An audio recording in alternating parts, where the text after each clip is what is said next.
National Kalaripayattu championship 2024 വിജയം കൊയ്ത് പശ്ചിമ കൊച്ചിയിലെ ശ്രീ അഗസ്ത്യ കളരി.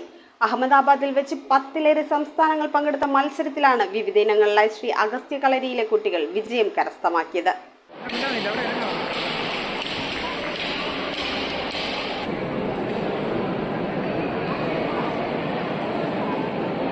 അഹമ്മദാബാദിലെ ഇക്കാരീന കൺകരിയ ഓഡിറ്റോറിയത്തിൽ വെച്ച് നടത്തിയ നാഷണൽ കളരിപ്പയറ്റ് ചാമ്പ്യൻഷിപ്പ് 2024 പശ്ചിമ കൊച്ചിയിലെ ശ്രീ അഗസ്ത്യ കളരിയിലെ കുട്ടികൾ വിജയം നേടിയത്. 10ലേറെ സംസ്ഥാനങ്ങൾ പങ്കെടുത്ത മത്സരത്തിൽ വിവിധ ഇനങ്ങളിലായാണ് കുട്ടികൾ പങ്കെടുത്തത്. ഏപ്രിൽ 13, 14 തീയതികളിലായി നടന്ന മത്സരം പ്രശസ്ത നടനും നിർമ്മാതാവും സംവിധായകനുമായ ഡോക്ടർ GM ചീറ്റ യജ്നേഷ് ഷെട്ടി ഉദ്ഘാടനം ചെയ്തു. News bureau, Kochi. PMSCB smart mart April special offer. April 1 മുതൽ 7 വരെ സൗജന്യ പ്രിവിലേജ് കാർഡുകളിലൂടെ ബാങ്ക് അംഗങ്ങളല്ലാത്തവർക്കും ആകർഷകമായ ഓഫറുകൾ ലഭ്യമാവുന്നു. 500 രൂപയ്ക്ക് മുകളിൽ പർച്ചേസ് ചെയ്യുന്നവർക്ക് ഹോം ഡെലിവറി തികച്ചും സൗജന്യമായി ചെയ്തു കൊടുക്കുന്നു. PMSCB smart mart, 40 feet road, Palluruthy.